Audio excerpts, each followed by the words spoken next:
Dragon Ball Sparking Zero is a very fast-paced game, so knowing how to counter and play against your opponents is very important. Now of course you do need a reaction time for this, which can all be trained and honed to perfection. So if you didn't know, combos in this game can be interrupted with your own counters. This game's counter/parry system. Now there are lots and lots of ways to do this. Of course we're going to go over all of them. There are different types, things you can use in different situations, even counters to counters so that you can parry the counters. Now these will all be happening very quickly in the game, so you need to play a lot or just practice a lot in general. The most simple counter in this game is just holding circle by default. You can change this in settings, but as you can see, after I hold, my character does this. Every character is different, and as you can see, I can hold this for a long time. Now if the opponent attacks me during this, they will be countered. And of course, if the opponent can attack from behind, then they won't be countered, but that's like directional, and there are other ways to counter that. But first, we have circle. So it's like the simplest counter, and it just hits the opponent back. But as you can see, you can't actually move in this state, so after you press circle, you immediately stop, right? So the opponent is able to just go behind you, or like that. Obviously, at that point, you should probably just let go of the button. Now, like most things, this counter has a different property when you press it on perfect timing. Instead of holding it and waiting for the attack, if you time it correctly, pressing this at the moment of the attack, you get a different counter. So here, if I time it correctly, you can see I can start doing this dodging animation. If your opponent is just attacking you on guard, don't let them get away with it. Make sure you counter them. Now, of course, there's a downside. You can't just have such a good parry system without a downside, right? The downside of this is, obviously, as I said, they can attack you from behind. Also, if you're trying to get the perfect parry, if you're doing it in the middle of a guard pressure combo, doing this will make you let go of guard. And if you don't time it right, they will get a free combo on you. But of course, there are options to get out of combos, which we'll go into very shortly. Next one, we have up and square. So what I'm doing is I'm doing analog stick up. So you can see I'm moving forwards. Up while pressing attack. So like that. When you time it with the opponent, you can get a parry. This time not like a counter. It's more of a parry than the last one. You can do it on guard or in a real combo, but you just have to time the up and the attack at the same time. But you can see I can do it in the middle of a combo. I'm getting hit here. As you just saw, but that wasn't a hit.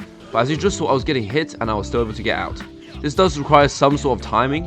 Now, those are the free options. You don't actually have to use any resources to activate them. For example, using circle doesn't use anything. Up attack doesn't use anything. So now we can move into the ones that actually use some resources for you to get out of combos. Now these are a lot easier to do than, you know, up attack, circle. These don't actually have that much of a hard timing. First one is just doing R3. If you press down your right analog stick, so just press it down, you'll get R3. Now this will get you out of combos as long as you have skill points. Skill points are the numbers underneath your character profile. You see Goku on the top left there, below there I have 6. Uses 2 skill points and I can get out. You can do this only on hit, not on block. So on block, if I spam R3, you see nothing's happening, right? It doesn't work on block. You'll have to be in a combo. There you go. Now again, this obviously has downsides. First one is you use up your skill points. This isn't really recommended, but if you think, oh, I'm taking too much damage, let me just get out, right? Press R3, you'll be out. Second one is there is a very easy counter to this counter. Now this is actually the same case for if the opponent key blasts you. So if they send you some key blasts and you get hit, you can also press R3 to counter attack. I do also use 2 skill points, but I mean, it is an option. I wouldn't recommend doing this unless you're really desperate to get in an attack.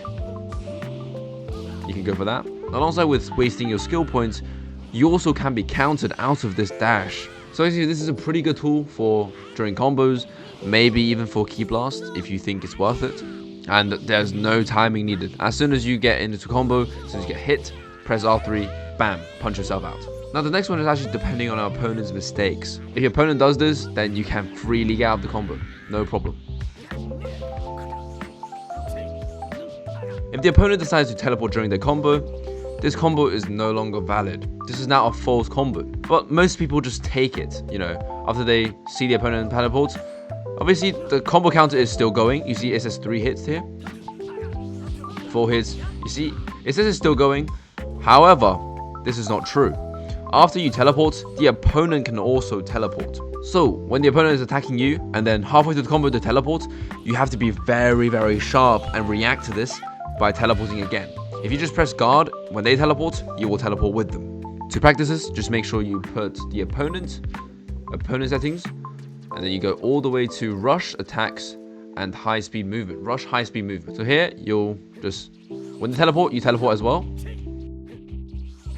Obviously, they can teleport after you as well. This can go on forever until you guys run out of ki. Sorry, I had to focus there for the counter.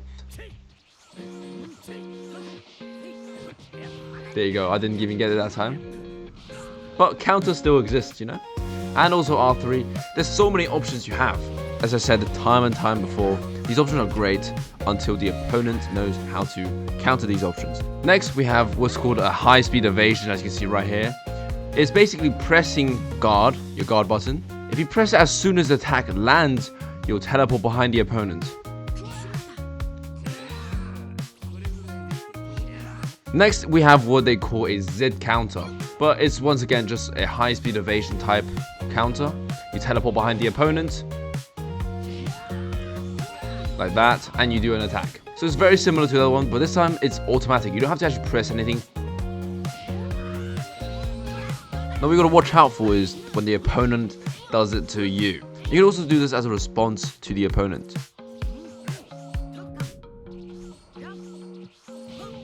The timing is pretty easy to get after you do it for a while, but it's getting used to it. Now, you might be thinking, why am I showing this when this is about combos and getting out of combos?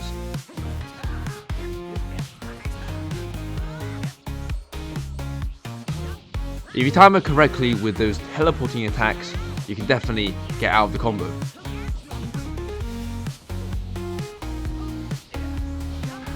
Alright, with all of the counters in mind, we can now look at anti-counters. First, I talk about circle. This is a pretty good tool when they time it right.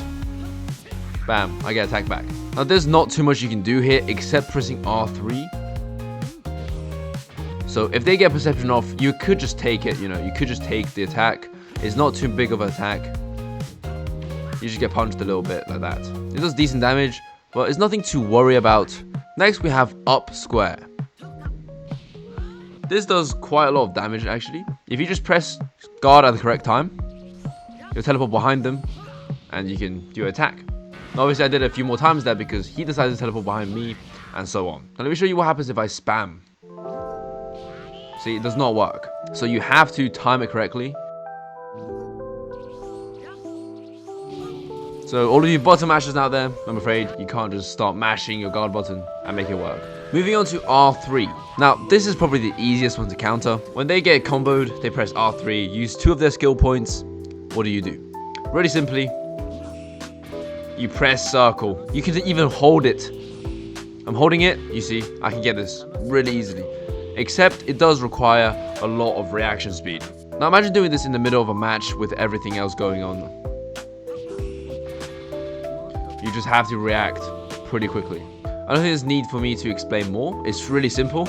Just press circle as soon as you see them glow purple. You see that? So I'll attack him. When he cancels my combo, everything will slow down for like a split second. That's when you can press circle. Any of your combos can be cancelled into a parry. You see? Really quickly. That's all I have today. This is how you get out of combos, sometimes for free, with your resources, how to counter those counters, you know, all of these parries. This might not even be everything. I could be missing a lot of things, but this is what I found to be most useful and, you know, works the best so far. Now, I've used these in matches. I probably already put some clips in the video to show you how it looks in the real match, but go ahead and try this yourself. Some settings I recommend for you is going to training mode, opponent settings. You have guards and counters.